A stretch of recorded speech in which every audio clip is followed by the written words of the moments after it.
The door to the first-class cabin swung open, and in an instant, the atmosphere changed. Not because someone had announced the arrival of a VIP, it didn't need to be. Simply put, when someone deemed not belonging here stepped inside, the air automatically tightened. Dr. Aria Bennett, 38 years old, tall and poised, her hair neatly tied in a bun, a glossy black suitcase rolling beside her like a silent declaration, entered the cabin. Inside, 10 pairs of eyes flicked toward her like sharp blades before retreating, feigning politeness, yet heavy with suspicion.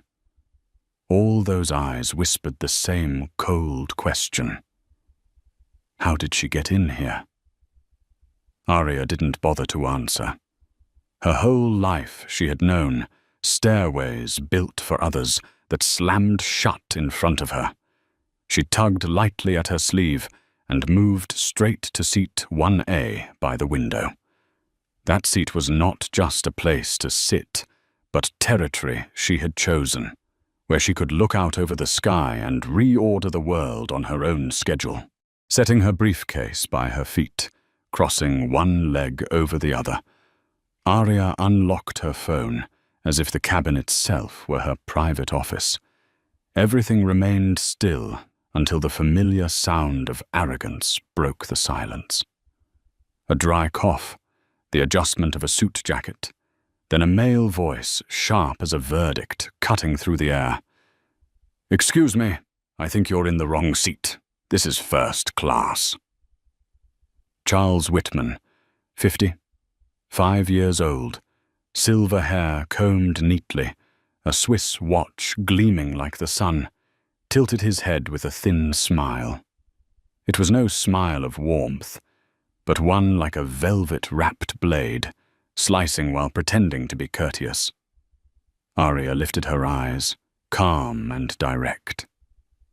"No, I'm not in the wrong seat." Charles sniffed, clearing his throat like a judge preparing to deliver sentence. "This is first class, and I know that perfectly well." The air froze. Other passengers shifted slightly, pretending not to listen, but with ears taut as strings. 2 rows back, Valerie Pierce leaned forward, her expensive perfume and linen dress radiating elegance.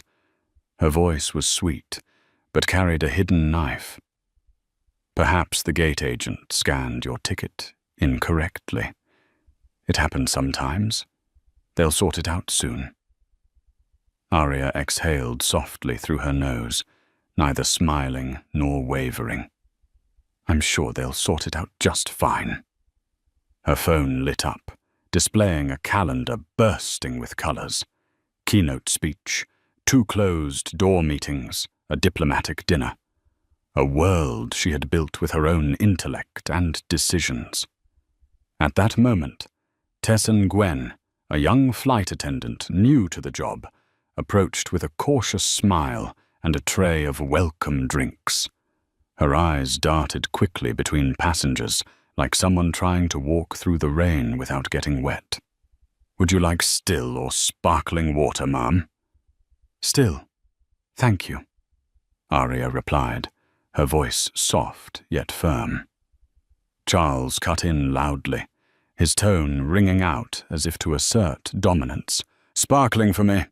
His voice carried the weight of a proclamation, as though his choice mattered more. Tessa nodded gently, placing the glass for Aria, before turning away. But her steps faltered, a beat of tension. She lowered her head, speaking quietly. "I'm sorry, ma'am. May I see your boarding pass again?" Aria wasn't surprised. She had long grown used to moments like this, when people tried to turn her very presence into a question. Yet she handed over her ticket without anger or haste.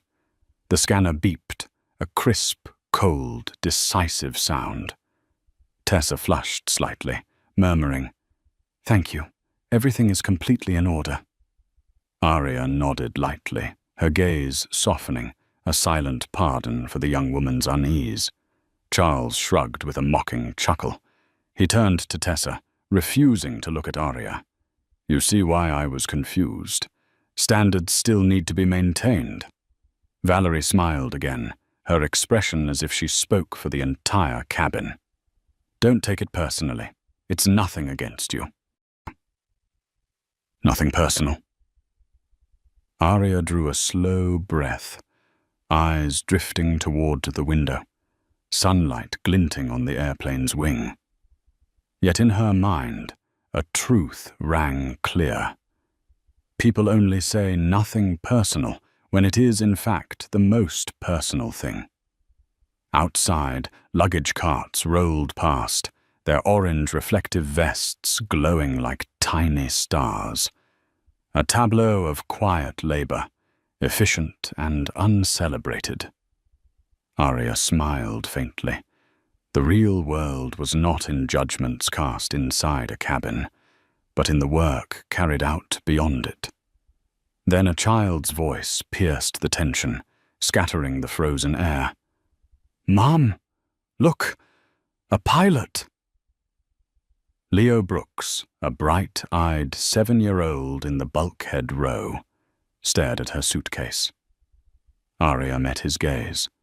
There was no suspicion, no prejudice, only innocent curiosity. "Miss, is that bag heavy?" "Sometimes it is," Arya replied with a small smile. "What's inside it?" "Work." The boy paused, thought deeply, then declared, "If you like your work, then it's not heavy." Arya blinked, startled by the simple truth. The invisible weight pressing on her seemed to ease. She nodded. "You're right." Charles shook his head with a smirk, and Valerie adjusted her silk scarf, pretending to be occupied. But only Arya understood. The child's words held the deepest truth of all. The cabin door sealed shut with a firm thud. Passengers turned away, feigning disinterest. Yet each pair of eyes carried the imprint of the woman who had taken seat 1A. None of them knew that the woman they had dismissed was, in fact, the figure who controlled the digital infrastructure of half a continent. A woman whose single decision could redirect the flow of data through millions of households.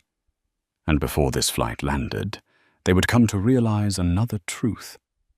The standards they believed themselves to be guarding were already resting in the hands of the very woman they had underestimated most. The engines roared to life, vibrations running down the steel frame of the aircraft. The plane tilted slightly, slowly lifting from the runway. The golden lights of Geneva shrank into tiny dots, fading behind the window. In the first-class cabin, a few passengers let out faint sighs of relief, followed by the soft clicks of reclining seats and unfastened seatbelts. The atmosphere seemed calm, but for Dr. Arya Bennett, the real storm had just begun. Directly across from her, Charles Whitman raised a glass of red wine, swirling it slowly, his voice carrying as if lecturing the entire cabin. "There are people who act as if the rules don't apply to them." He never looked directly at Arya, but everyone knew who his words were aimed at. The statement echoed, carefully designed to draw silent agreement from the other passengers. Arya never lifted her eyes from her tablet. Her fingers moved steadily, editing line by line in her keynote. When she spoke, her voice was even and sure, not loud, not sharp, but cutting clean through the heavy air. There are those who forget that rules are meant to serve, not to exclude. Charles froze for a beat. He let out a mocking laugh, sharp and dismissive. "Ah, so you're one of those, the disadvantaged, always believing the world is against you." Arya looked up, her dark eyes piercing straight through like an arrow. No, I'm one of those who pays. The cabin went silent. Charles's smile stiffened, his wine glass frozen mid-air. He opened his mouth to respond, but found no words solid enough to withstand hers. Arya returned to her speech. On her screen, the opening line glowed. We are not anomalies. We are the evidence. She knew those words would be the spear point tearing open the hall tomorrow. Outside, the sky deepened into night. The seatbelt sign flicked off, and flight attendants began their service. Tessa and Gwyn, young and careful, reappeared. Ma'am, would you like to order something before dinner? Peppermint tea, Arya answered evenly. Charles cut in, his voice deliberately louder than necessary. A bottle of champagne, and make sure it's ice cold. The words hung heavy, another attempt at asserting dominance. But this time, Tessa didn't glance at him first. She looked straight at Arya. A small gesture, but Arya noticed the balance had shifted. The steaming tea was set down before her, the warmth rising like a shield. Arya lifted it, inhaling deeply. The clean, sharp scent of peppermint filled her chest, slicing through the stale arrogance clinging to the air. Thank you, she said softly. Tessa lowered her eyes, and for a moment, gratitude flickered, grateful to be acknowledged for making the right choice. From the row ahead, a child's voice rang out, bright and innocent, breaking the tension. Mom, look, a pilot. 7-year-old Leo Brooks, his round face glowing, pointed toward the cockpit door. Arya smiled without meaning to. Children rarely turned away. They looked straight, unashamed of their curiosity. Leo's small finger shifted toward her case, resting by her feet. Is it heavy? Arya tilted her head, her tone gentle. Sometimes. What's inside? Work. The boy paused, thought hard, then declared firmly. If you like your work, then it's not heavy.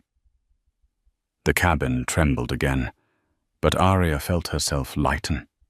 She smiled. You're right. His mother, Anna Brooks, pulled him back gently, murmuring an apology to Arya. But Arya only shook her head. It's fine, that was a perfect reminder. Charles watched, sneering under his breath. Valerie Pierce, elegant in her linen dress, leaned forward, her voice sugary but edged with disdain. Charming, but the real lessons don't come from children. Arya didn't answer. In her mind, Leo's words had already become a charm. Work only weighs you down when it lacks love.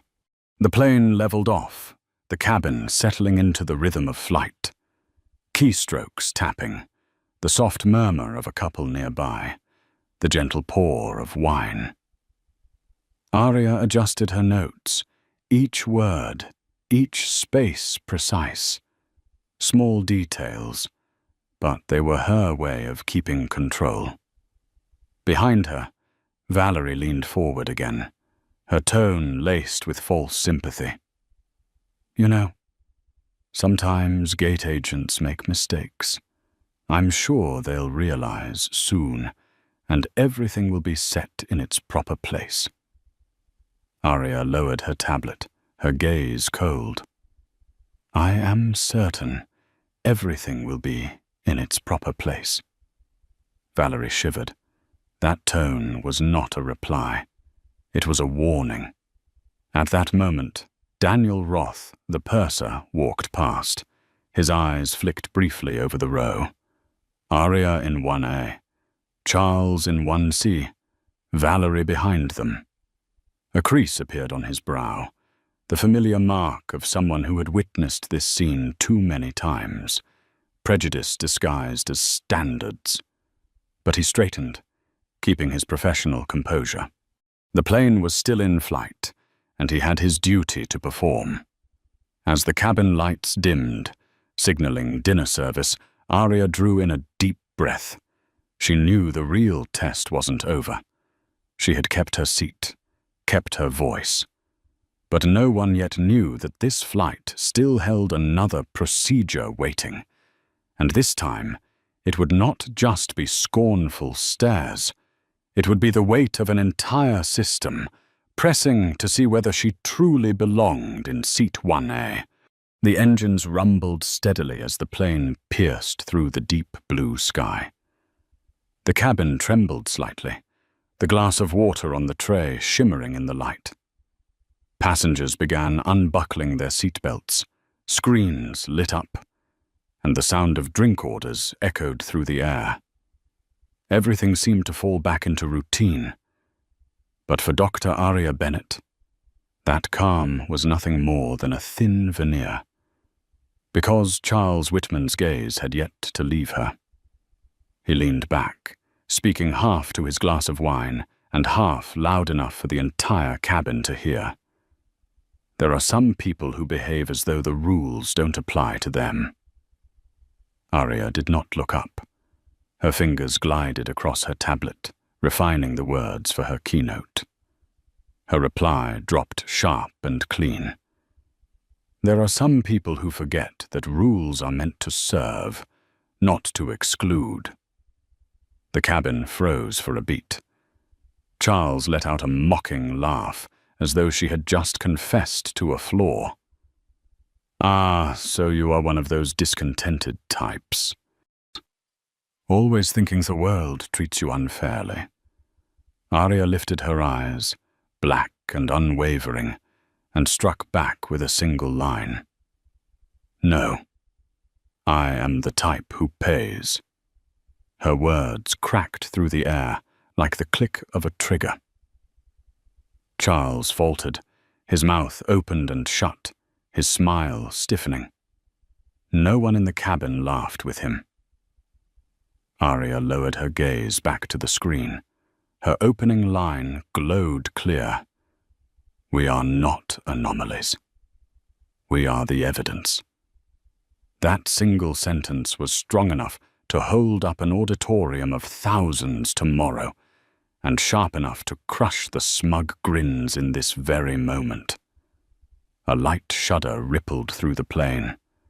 Glasses clinked together. The seatbelt sign lit up. Passengers scrambled to buckle in.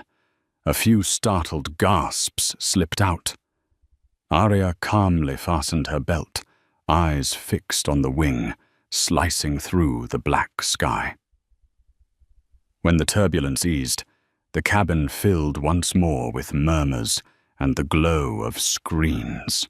That was when Tessa Nguyen, the young flight attendant, approached, her expression tighter than usual. She leaned close, voice barely above a whisper. "Madame, when you have a moment, the purser would like to see you up front. It's just a formality." Aria closed her tablet and rose with deliberate calm. The aisle suddenly felt narrower, pressed in by the invisible weight of every watching eye. Glances flickered with satisfaction. Aha, finally exposed. Charles smirked, his fingers drumming the armrest as if waiting for her fall. Aria followed Tessa into the forward galley. There stood Daniel Roth, the veteran purser, posture upright, hands clasped before him. His face was calm, but his eyes betrayed unease. "Apologies for the interruption," Daniel began, his voice professional, as though reading from a script. "We've had a system irregularity. To be certain, We need to reconfirm several first-class seats. Arya tilted her head. Several seats? Daniel's tone stayed even. Yes. We ask to see your boarding pass, ID, and if possible, the original form of payment. In that instant, the air thickened. At 36,000 feet, suspended above the world, this woman was being asked to prove she deserved the seat that had been hers from the start. Arya smiled, thin and cold. Here in the sky. You want proof I paid? Daniel swallowed hard. I understand this is inconvenient. Indeed, Arya replied, opening her wallet. She handed over her boarding pass. The scanner beeped green. Her ID, a perfect match. Then, from a hidden slot, she slid out a card. Not the metal ones so common among business travelers, but a heavy, solid black card, the kind few had ever seen. It gleamed quietly, authority without pretense. She placed each item neatly before Daniel, every motion measured, unyielding. Daniel entered the number. The system blinked, then confirmed. His shoulders eased with relief. Thank you. Everything is in order. We appreciate your patience. Arya's gaze locked on him. Do you record each case where reconfirmation is required? Daniel hesitated. Yes. Then make sure this one is noted. Their eyes met, a silent flash of lightning. I will. The cockpit door clicked open softly. Captain Henrik Vogel stepped out on routine inspection. His eyes swept the galley, pausing on Arya and the black card still on the counter. For a moment, recognition flickered, not admiration, but understanding. This was someone whose presence carried weight far beyond that of an ordinary passenger. Is there an issue? He asked, his voice calm and steady. Resolved, Captain, Daniel replied quickly. Vogel's gaze lingered on Arya, offering a discreet nod of respect. Then he returned to the cockpit. Tessa carefully returned each document. Thank you, she murmured, her voice close to apology. Arya tucked everything neatly back into her wallet, her eyes resting on Tessa. You did your job. That is enough. Tessa exhaled, relief spreading into a quiet smile. Arya turned and walked back down the aisle, each step firm, like someone leaving a courtroom in the sky.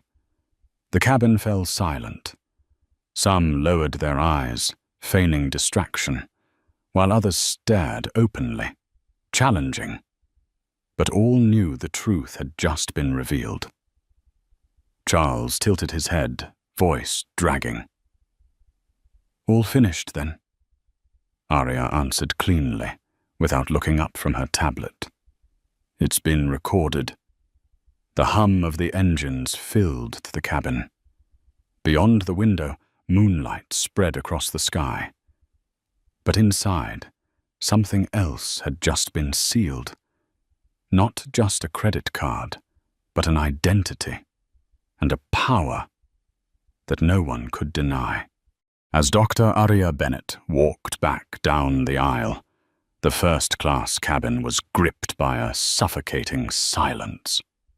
No one spoke, but every pair of eyes clung to her, the woman who had just forced the entire system to acknowledge she belonged. The sound of her heels tapped lightly against the carpet, each step unhurried, deliberate, as if the narrow aisle itself had become a corridor of honor. Some passengers quickly lowered their gaze, pretending to be absorbed in magazines or glowing screens. Others held their stare, but the light in their eyes had changed, uneasy, uncertain. Charles Whitman leaned back, swirling his glass of red wine as if he had not just been silenced by the sharp, green flash of a scanner. "Oh, so everything's been sorted out?" His voice dripped with arrogance, though a trace of discomfort edged his tone, one he himself likely wished to deny. Arya did not look at him. She answered simply, firmly. "It's been noted." The words landed like a final gavel, sharp and decisive, leaving no room for more. She returned to seat 1A, reopened her tablet, and typed a few more adjustments. "We are not anomalies. We are the evidence." The words glowed on the screen like an oath written into the night. Yet prejudice never releases its grip so easily. A faint movement stirred behind her. Valerie Pierce, draped in linen, leaned forward, her eyes sharp with curiosity, her smile edged with steel. "And what program are you traveling for, dear?" "We're headed to a charity gala in Zurich. We often sponsor students. Quite lovely." Her words dripped with condescension, sweetened like honey over glass shards.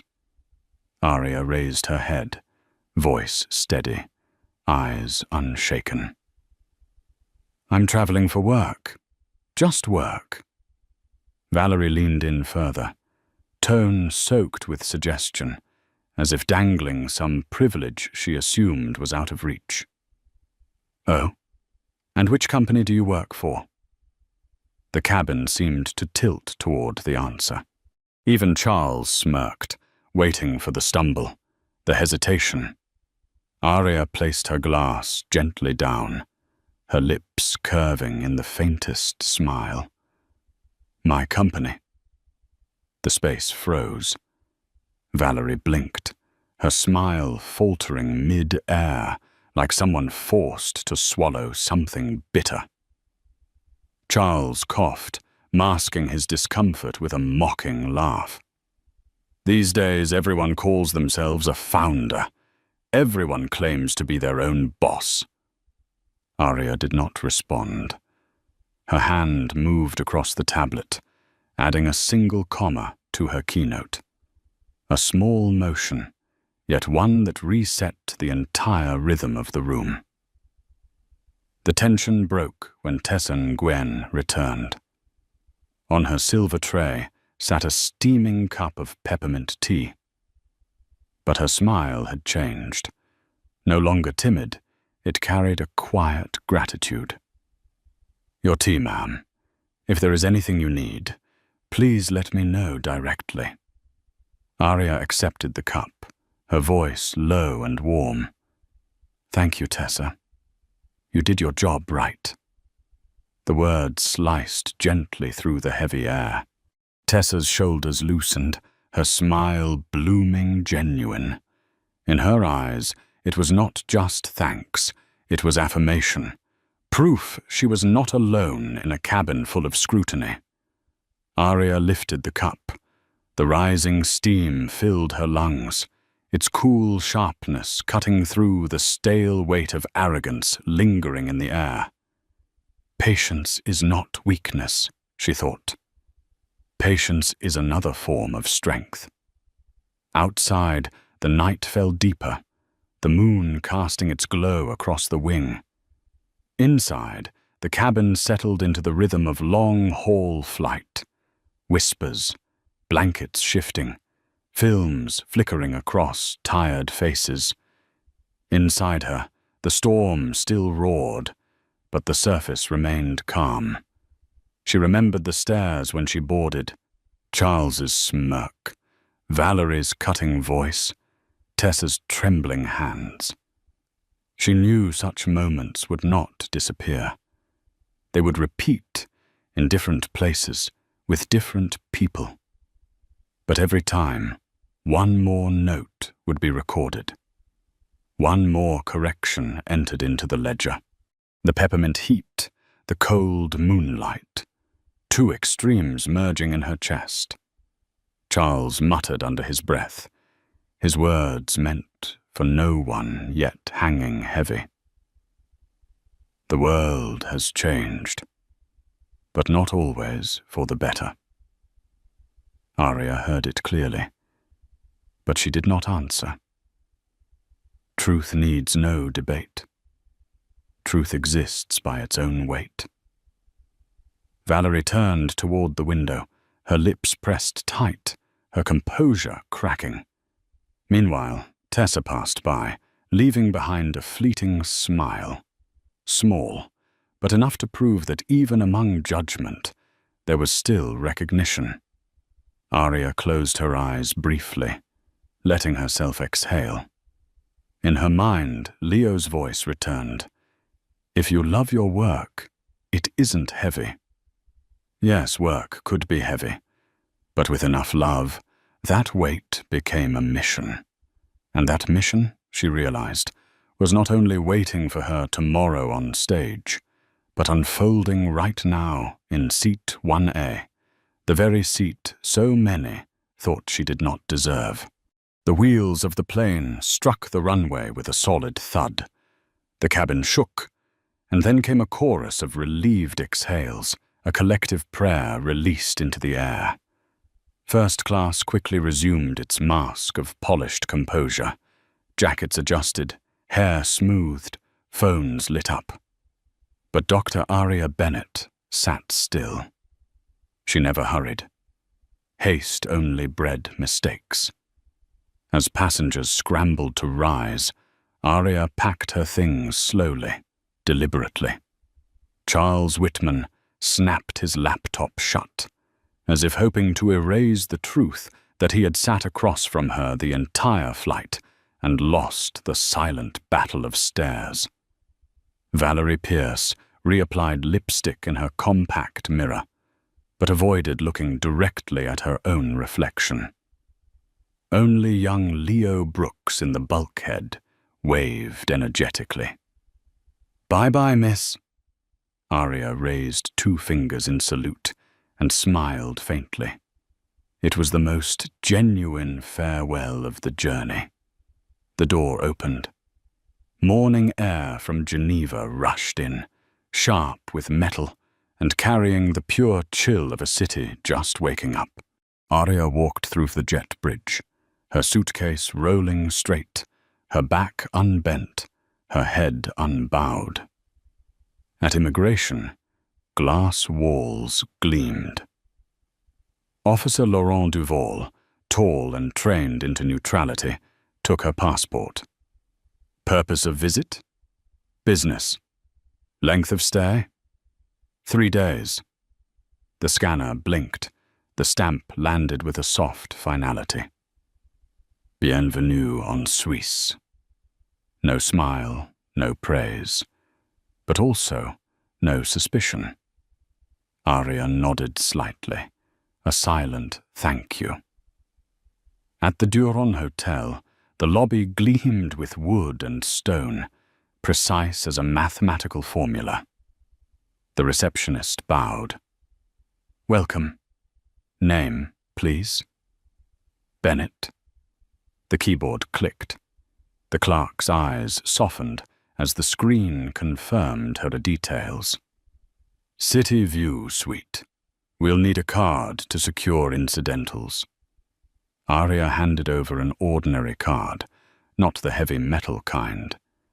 She did so on purpose, to delay the world's reflex to shrink beneath her name. In her room on a high floor, walls of glass looked down on the Rhone. She did not unpack. She only hung a single suit, set a pair of polished shoes, those Leo had once called fast shoes, in perfect alignment, and placed her briefcase on the desk like a second heartbeat. A video call blinked open. Marcus Bennett, her husband, still at home. "You've arrived?" "Yes." Cool and precise, as Geneva always is. "Get some rest. Tomorrow you'll set the room on fire." Arya smiled. "That's the plan. Sleep now. I'll trade dinner for peppermint tea." The next morning, Arya joined the stream of black suits and lanyards, heading toward the conference center. International flags whipped in the wind, volunteers handing out brochures as if distributing belief itself. Inside, a temporary city had been built. A stage, tech booths, lounges posing as living rooms. The speaker's check, in desk, sat in its own corner, as if guarding the threshold. Arya approached. The young attendant typed her name, paused, typed again as if doubting his own eyes. "May I see your ID, please?" She handed it over. The scanner blinked green. His hesitation dissolved. "Apologies, Mrs. Bennett. Here's your speaker badge. Lounge A3, tech check at 11. Your keynote. Tomorrow at 9 a.m. The badge felt heavy in her hand, as though it carried the weight of 1,000 eyes waiting in that hall. Arya nodded. "I'll be there." Backstage was a maze. Cables like voul's, blackout curtains, swallowing light, control boards ticking like a quickened heartbeat. A woman with a high ponytail and 3 coffees in hand approached briskly. "Priya Shah, show caller. Let's move fast. Lapel mic or handheld?" "Lapel. Handheld as backup." "Slides?" "On my tablet." "Good. Stand on the white mark, the light will find you. Want a confident screen?" "No. I need silence." Priya raised her brows, smiled slightly. "I like you already." In a shadowed corner, a young woman, clutching a stack of brochures like a shield, approached timidly. "Excuse me. Are you Mrs. Bennett? I'm Nadia Kim, an intern. Last year, my group shared your talk on open infrastructure. It changed how we thought. I just wanted to say thank you." Arya's smile softened, genuine. "What's your field?" "Computer science, and a little bit of everything. It feels like too much sometimes." "That's how it should feel. The weight fades, then it returns. When it does, you'll know your work matters." Nadia inhaled, then whispered like asking for a secret. "What do you do right before you walk on stage?" Arya's gaze was steady, her voice deliberate. "I take 3 breaths. I choose the opening line. And I remember who I came to speak for." Nadia's eyes glowed, as though she had just been handed a sacred formula. "Thank you." Arya nodded, then turned toward the wings. Stage lights flickered. The murmur of the audience washed in like a distant tide. In one more day, the doors would open and every gaze would lock on her. But here, in the shadows of Geneva's backstage, Arya knew she was more than a speaker. She was living proof. The woman once doubted even in a seat she had paid for, now preparing to stand on a stage that would make the whole world nod in recognition. Lunch at the Geneva conference was always the same. Round tables draped in white cloth, silverware polished to a gleam, menus elaborate but tasteless. People did not come to eat. They came to be seen eating with someone. Dr. Arya Bennett walked in, her speaker badge glinting at her neck, her discreet smile like a thin wall. She sat beside a minor cabinet minister and a startup founder who repeated the word disruption as though it were a prayer. A salad appeared, loyal in its harmlessness. The door opened. Light spilled in with a familiar figure. Charles Whitman, the man who had confronted her from seat 1C, entered. His suit pressed, his silver-grey tie precise, his stride forceful. Yet in daylight, he looked smaller, more angular, like a statue that no longer belonged on its pedestal. He was led to the bankers' table, those who believed the world turned solely on Bloomberg numbers. Charles smiled, shook hands, but his eyes drifted. And then they caught Arya's. A pause, not enough to be admission, but long enough to prove recognition. Arya only inclined her head slightly, her smile polite as a greeting to the weather. Charles lowered his gaze, suddenly absorbed by his wine glass, as though it were more interesting than anything else in the room. It was almost an apology, but not yet spoken. Beside Arya, another woman had sat down. Camilla Ortiz, 44, black curls, eyes so bright they looked capable of organizing a protest with a single furrow of her brow. Her voice rang firm, carrying the rhythm of Nairobi's squares where Arya had first met her. Arya, isn't it? We once shared a panel on equitable access. Camila, Arya nodded, remembering. She always remembered those who worked, not those who merely spoke. Camila smiled slightly, gesturing with her fork toward the adjacent hall where the afternoon session was set to unfold. That panel will be chaos. 2 regulators who despise each other, a platform director allergic to questions, and a journalist who thinks shouting is truth. Sounds interesting, Arya replied. Sounds long. More like it. Camila leaned closer, her voice dropping, her eyes glinting mischievously. Tonight we're hosting a private gathering. No press, no panels, just those who need the same reality. You should come. Arya raised an eyebrow. Address? I'll text you, but no conference masks allowed. Camila smiled, then lowered her tone further, almost to a whisper. And I heard about the flight. Arya's fork paused mid-air. News traveled quickly. No headlines, no social feeds, yet in the hallways of the conference, the story of the woman asked to prove her place in first class had already become common whisper. People are quick to carry stories, Arya said lightly, unsurprised. They're also quick to choose sides, Camila added. For what it's worth, many admire how you handled it. Calm, but sharp. Arya sipped her water. I only did what could be done in that moment. Camilla lifted her glass, clinking lightly against Arya's as though sealing a secret. Tomorrow you won't just handle a moment. You'll handle an entire room. Their eyes locked.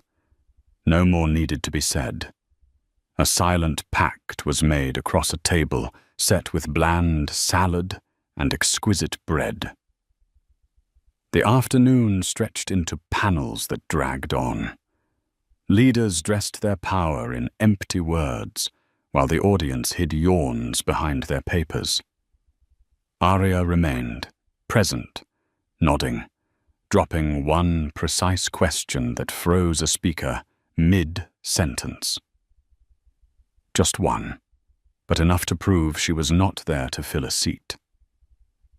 When sunset spilled gold across the Rhone, Arya left the conference center. She walked across the stone bridge. Geneva at day's end was hushed like a cathedral. Even a couple's quarrel about directions softened to a murmur. A boy feeding pigeons stood solemn as a small priest.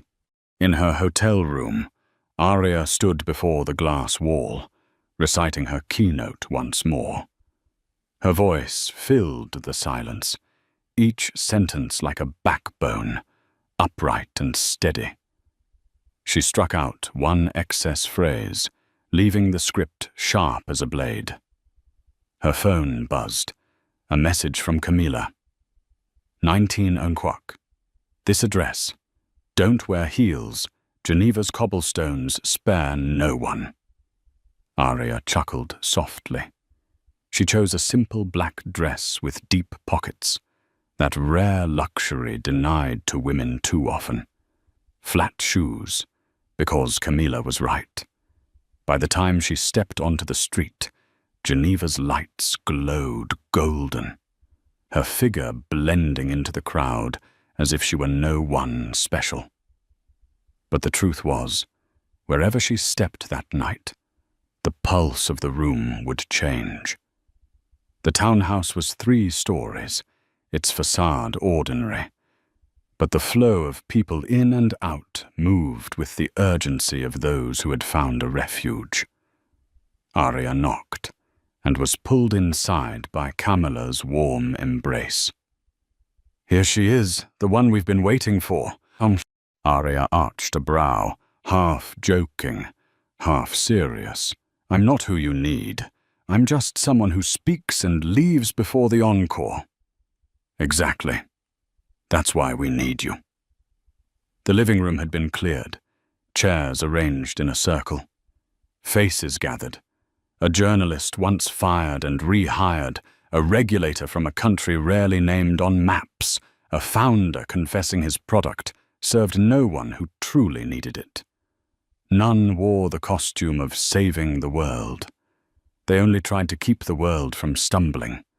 When it was Arya's turn, she did not deliver a speech. Her voice was low, even, yet honed like a blade stripping peel. "Tomorrow, I will say something very simple. Not because simple is easier, but because it leaves less room for excuse. We are not asking to enter the room. We are marking that we are already here. If infrastructure does not see us, infrastructure is wrong. If the market does not value us, the market is wrong. If policy does not protect us, then policy is late." The room fell silent. Then a brief smile cut through like the storm passing from the lips of Ruth Delgado, the veteran journalist. "Good. Let them try to quote it without understanding, and then force them to understand." Arya sat down, listening to the others. But she knew. Tonight she was not just in Geneva. Tonight she had planted a spark for a rising tide. And tomorrow, when the lights of the stage ignited, the whole room would be forced to face the truth they had always tried to avoid. The stage lights fell like an artificial dawn. The opening applause faded quickly, leaving behind a silence, precious, deliberate, because Dr. Arya Bennett had asked for it. No music, no flashy introduction slides, only the silence necessary to give her first words their weight. She stood tall, small against the massive screen behind her, but her gaze was bright and deep, as if it could pierce through the 1,000 people sitting before her. "We are not anomalies," Arya began, her voice clear and resolute. "We are the evidence." No one moved. The words dropped, reverberated, then spread like a wave. Arya stepped forward once. "I want to begin not with rhetoric, but with how systems treat reality. Policy, market, and infrastructure, 3 gates that decide who is allowed in and who is left outside." The slide appeared, stark in its simplicity. 3 doors, labeled policy, market, infrastructure. No glittering effects, no theatrics. The first gate, policy, her voice steady, low. "If the law names us, it protects us. If the law is swanned, we disappear in the paperwork. This is not debate. This is data. When the name is missing, the person becomes a blank." A few subtle nods. Pens began to move. The second gate, market. When demand is not measured, it becomes invisible. The market praises itself for efficiency, but in truth, it is only painting over its blindness. That is not efficiency. That is deficiency disguised as virtue. A ripple of laughter sounded from one corner of the room. Some nodded, some frowned. Arya pressed on unfazed. The third gate. Infrastructure. This is my home. Her voice slowed, then sharpened. The slide shifted to a map, fiber cables, signal towers, the invisible veins of modern society. When this framework is built without us in mind, what we receive is an inclusive version that exists only on a brochure.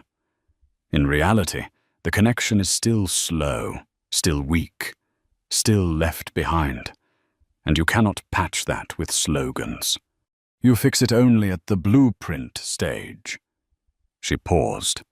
The spotlight lit her face, every line of resolve clear. What did we do? Something very simple. We measured, we did not guess. We mapped exactly where the gaps existed, in clinics, in classrooms, in small shops. Then we partnered with local governments and providers who knew every street, every alley. The result? Transaction failures cut in half in 6 months. Uptime rose, costs bent downward. And more importantly, those stories of resilience vanished. Because you don't need to be resilient when the system doesn't break you every day. The first applause rose, scattered, then spread. Arya raised one finger. If you want a formula, here are 4 things. First, bring the affected community into the design team, not as token advisors, but with veto power. Second, fund maintenance as you fund launch.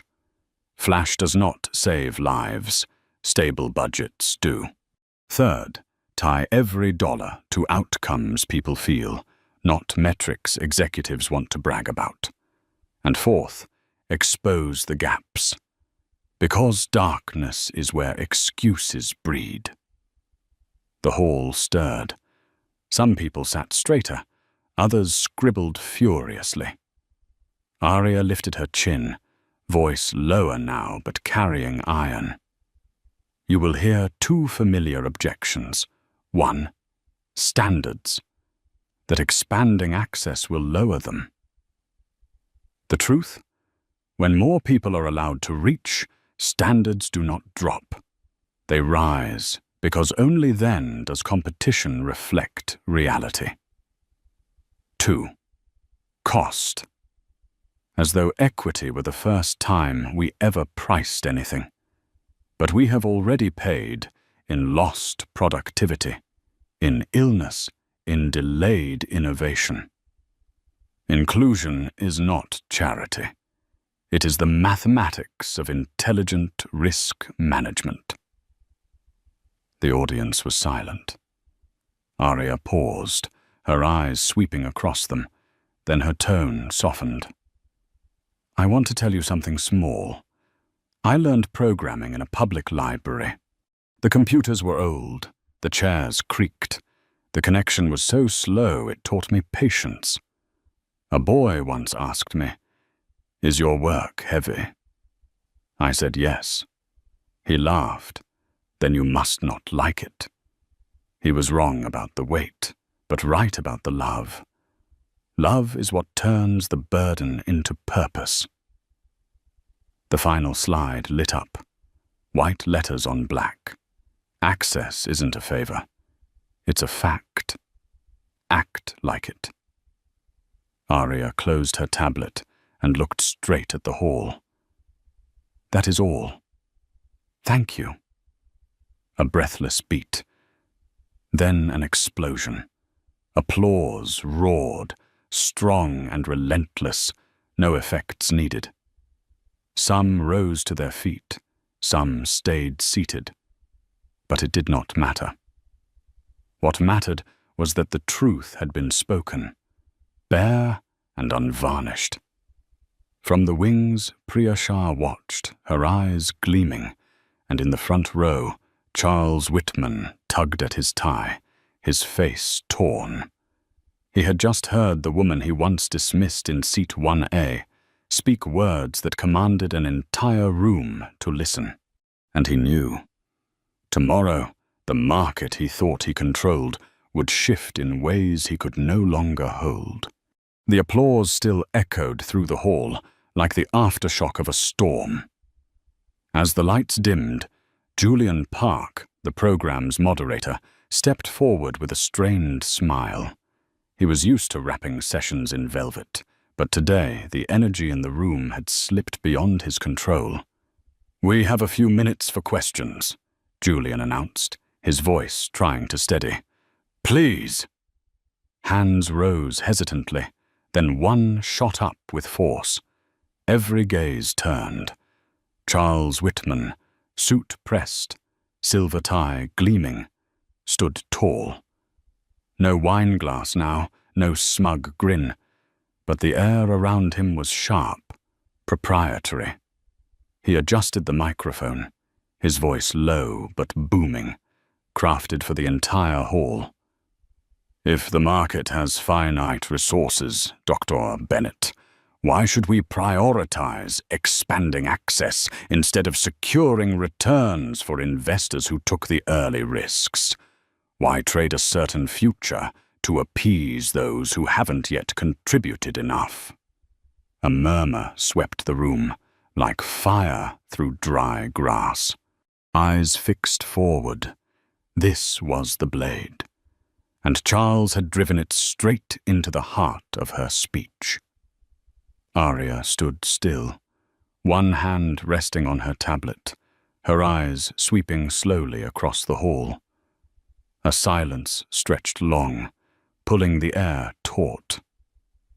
Then her voice rang out, steel drawn from its sheath. "The market does not have finite resources. It has allocation by choice.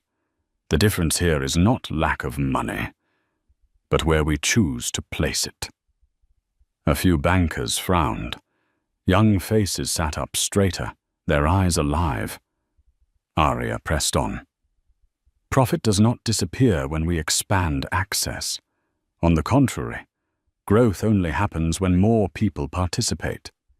If your model protects yesterday's returns by blocking tomorrow's market, that is not risk management. That is starving yourself." The hall erupted, scattered applause, sharp and cutting, enough to push her words into the air like a verdict. Charles leaned slightly, eyes narrowing. He was not defeated, but the strike had left a mark. Another microphone lit. A male journalist's voice came, smooth but barbed.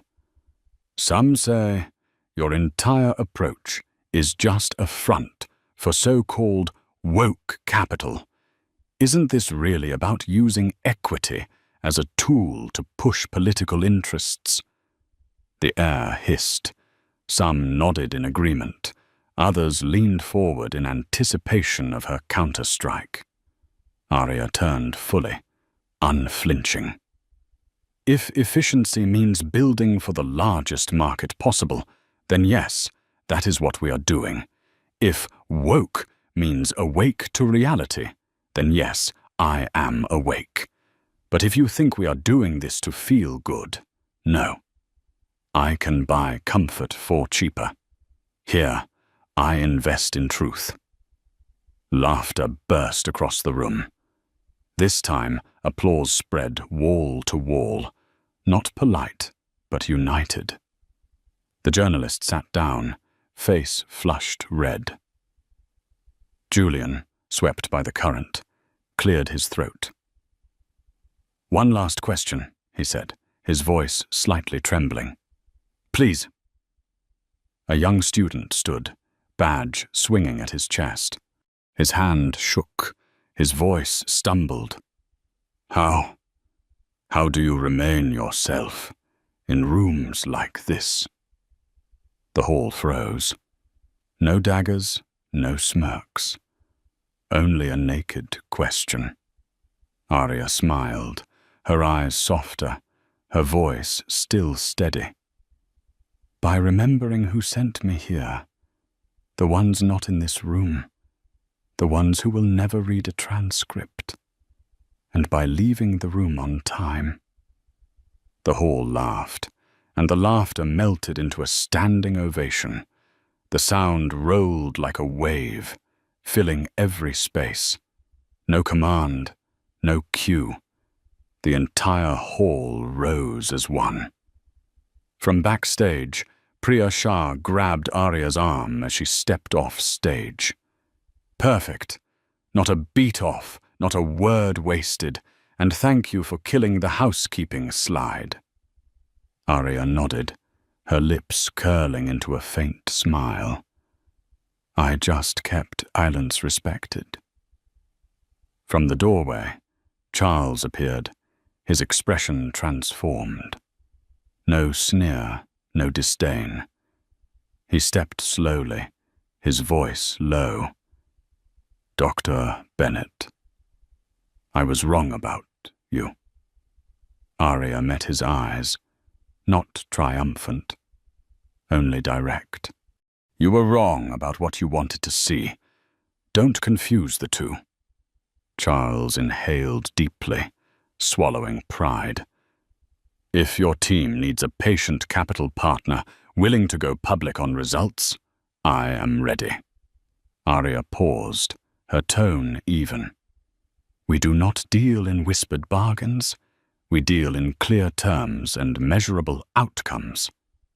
Charles nodded, for the first time, without protest. I understand. And I am sorry. Don't apologize to me, Arya replied, her eyes still burning bright. Do better for the next person. That is the interest on an apology. Charles exhaled, almost laughing at the brutal fairness. Fair enough. He walked away. And backstage, once strung tight as wire, the air now held only the echo of applause, still thunderous outside. The proof that a woman once dismissed in seat 1A had just made an entire hall rise to its feet. The waves of applause from the auditorium slowly faded, but the aftershocks rippled through every corridor of the Geneva Conference Center. At coffee tables, in clusters of people standing by the glass walls, the name Dr. Arya Bennett traveled like a whisper, sometimes in awe, sometimes in concern. Arya stepped off stage with calm composure, though inside her heart still pounded with the rhythm of adrenaline. It was a familiar rhythm. When the speech ends, the energy does not vanish instantly. It leaks outward like residual current. She gripped her tablet tightly, reminding herself that control lived here, not in the applause outside. Priya Shah, the show caller, rushed to her, eyes glittering. You landed perfectly. Not a beat off, not a word wasted. Arya smiled faintly. I only held the silence long enough to make it heavy. Behind her, Julian Park, the moderator, hurried over, sweat gathered at his temples. Remarkable. You just split the air in half. I have never seen a hall react like this. Thank you, Arya replied, her tone concise, as though it was an acknowledgement rather than praise. As the crowd shifted toward the afternoon sessions, Arya walked slowly through the lobby. Eyes touched her, then darted away, some with admiration, some with calculation, and others hidden behind the dark lenses of plainclothes security. At the espresso bar, Ruth Delgado, the veteran journalist who had smiled the night before at Camila's gathering, stopped her. Her voice was husky, half honey, half sandpaper. That line, "The market protects yesterday's profits by starving tomorrow." I'll quote it. But I'll add the data. Don't worry, I don't chase cheap headlines. Arya nodded, gaze steady. Let the words go with the numbers, so they cannot dodge. Ruth leaned closer, lowering her voice. But be careful. I see shadows around you. Not all of them are enemies. But not everyone wants the story to end well. I hate when a story gets ruined by a bad ending. Arya's lips curved slightly, her eyes drifting toward the far hallway, where 3 men with blank lanyards stood as if gathered by chance. I know, she said softly, but once light has been cast, darkness is only proof that it exists. Later in the afternoon, Arya attended another panel. Not to speak, but to ask. Her question was simple, but it froze the speaker mid-sentence. Can you tell us where the post-audit data is? His silence told the room everything. Arya did not need to add more. One question was enough to leave a mark larger than any 20-minute speech. At the next session, she remained silent, listening. Yet her presence shifted the room, forcing speakers to measure their answers carefully, as though they feared being cut by a single question. By the time dusk fell over Geneva, the language had begun to change. In the hallways, people no longer spoke of opportunity as they had yesterday. They spoke of conditions. A small shift, but Arya knew it was a signal. She walked back to her hotel along the Rhone. A fine drizzle fell. Geneva's polite rain, not enough to make anyone run, only enough to freckle coats. She did not open her umbrella. She let the drops touch her, a reminder that even after stage lights, the world remained real. At the front desk, the clerk greeted her with a strained smile. Dr. Bennett, there is an envelope left for you. Arya opened it. A plain white card, unsigned, in neat handwriting. If you wish to visit the hangar tonight, it is ready. Contact this number. In the corner, a faint embossed symbol, the same mark she had noticed the night before on Alain Morel's lapel, the discreet man at Camilla's gathering. Arya turned the card between her fingers, the corner of her mouth rising slightly. Geneva had its own way of sending messages. We know who you are. We will remain silent, but we are always watching. She slipped the card into her pocket and stepped into the elevator. In her room, she brewed a cup of mint tea, the steam fogging the window. The city blurred in the reflection like a trembling canvas. Her phone buzzed. A message from Marcus Bennett. Watched the entire live stream. You are the cleanest flame I have ever seen. Arya let out a quiet laugh, replying, Go to sleep. I still have tomorrow. Another message came almost immediately. Be careful. Ops just flagged the reconfirmation incident from your inbound flight. Do you want me to escalate? Arya sat still for a few seconds. The matter was no longer private. It had been logged into the airline's official system. Not yet, she typed back. I will handle it when I return. A pause. Then Marcus. I am proud of you. Arya set the phone down, her eyes on the city. Outside, the Rhone shimmered with lights, like streams of data flowing through space. She inhaled deeply, closing her eyes. Today she had spoken for millions locked outside. But tomorrow she would have to ensure those words turned into policy, into process, into code that could not be erased. Because applause could roar today.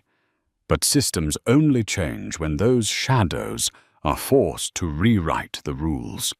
The Geneva sky was clear, blue and still as glass. That morning, Dr. Aria Bennett entered the airport with a small suitcase, no more than a briefcase, and the fast shoes that young Leo had once admired. She chose her usual spot, leaning quietly against the wall, watching the electronic board flicker. A message appeared. Gate change, A12. The crowd shifted quickly. Aria did not hurry. She rose last, walking with the rhythm of someone who knew she would never be late. The gate glowed green. A young airport manager stood nearby, attentive but not approaching. With just a small adjustment, the passenger flow moved more smoothly than usual. Aria recognized it. Someone had been briefed from early morning. The first-class cabin glowed with a soft light. Aria placed her suitcase in the compartment and sat down in seat 1A, the same seat that had once set an entire cabin aflame. But today, no one looked at her with suspicion. People were busy fastening belts, finishing calls. No one whispered, "Does she belong here?" A flight attendant approached with a genuine smile. "Still or sparkling, ma'am?" "Still, and mint tea after takeoff." The attendant nodded slightly, her eyes carrying a quiet sense of solidarity. Before the plane pushed back, Daniel Roth, the veteran purser, approached. He leaned down, voice low. "Dr. Bennett, I reviewed the log from the last flight. I apologize for the inconvenience you endured." Aria met his gaze. "Thank you, Daniel. The word inconvenience sometimes has sharp edges. You understand that, don't you?" Daniel nodded, eyes firm. "We reinforced the procedure. The team today has all been reminded. No one will be asked for reconfirmation unless the system shows a true technical trigger." Aria's lips curved faintly. "Good. That is the standard." He paused, then added sincerely, "If you need anything during this flight, anything at all, please let me know." Aria inclined her head. "I will." At 10,000 feet, the cup of mint tea appeared, just as promised. Aria held it, the steam easing the tension still running through her. She opened her tablet, not to write a speech, but to type a note to herself. You held the seat, you held the voice, you held the purpose. Tomorrow, audit the entire intake flow for reconfirmations. Publish openly. She closed it, eyes drifting to the stretch of grey-blue sky. Below were the cables, the invisible signals carrying the lives of millions. Every decision she made touched them. And she knew, today, a new policy would be written. The plane landed smoothly. The door opened. Aria did not walk through the crowded stream of passengers, but turned into the executive corridor. At the end stood Omar Haddad, operations manager, clipboard in hand. "Dr. Bennett," he said gravely, voice steady. "The policy you requested was implemented across the system this morning at 06:00. He handed her a one-page bulletin. Aria took it, reading each word carefully. "Know first. Class passenger shall be asked to reconfirm their seat unless the system registers a technical error. Any exception must be logged and escalated immediately." Short, precise, with no gaps. Aria pulled the familiar pen from her case and signed the corner. M. Bennett. A signature that closed a chapter of doubt and opened a new one for thousands of passengers. Omar exhaled with relief, his tone softer. "Thank you, and welcome home." Aria did not walk into the crowded concourse. She entered the operations room, where flight maps glowed across a wall like lightning veins, a young coordinator turned his chair, half greeting, half congratulation. "Good flight?" "Good crew," Arya replied. "Keep it that way." Through the glass, she saw fuel trucks, ground crew raising their hands in greeting. Small gestures, but truer than any applause. Her phone buzzed, a message from Marcus. "That bulletin looked sharp. I'm proud of you." "Dinner tonight," Arya typed back. "As long as there's bread, don't threaten me with salad." A heart emoji appeared, making her lips curve upward. On the drive out of the airport, Arya added a few last lines in her notes. Publish monthly reconfirmation statistics. Add bias, response drill to regular training. Send invitation to Amelia Price for summer program. Each line a small step, together forming real change. The car door closed. The city trailed past outside the window. Inside, Arya closed her eyes for a moment. Not to rest, but to hold on to the echo of this truth. From the seat once doubted, she had rewritten policy for an annual airline. To many, it was just an internal memo. But to her, and to those who would never again be asked, "Are you sure you belong here?" it was quiet, durable justice. She opened her eyes, looking out at the road. One chapter closed, but the next door was already ready to open. One flight, one seat, one doubtful glance. And then a policy that changed an entire system. The story of Dr. Arya Bennett reminds us that justice does not always come from courtrooms or parliaments. Sometimes it begins right inside an airplane cabin, where one person dares to remain seated, dares to hold their place, and dares not to bow under the weight of condescension. True power does not lie in a first-class ticket, nor in a metal card, nor in applause. Power lies in the ability to turn a personal moment into collective change. Arya proved that you do not need to shout to be heard. Sometimes, all it takes is holding steady to your voice and forcing the world to adjust around it. And now, the question is no longer for Arya. It is for you. When someone doubts you, when the system tries to push you aside, will you quietly step away, or will you sit firm and turn that moment into a new rule for everyone? If this story speaks to you, hit like to spread the message, subscribe so you never miss the next journey, and leave a comment with the words, "Stand firm," to show the world that you too choose to stand your ground. Because sometimes what changes an entire system is the very person who was underestimated most in the room.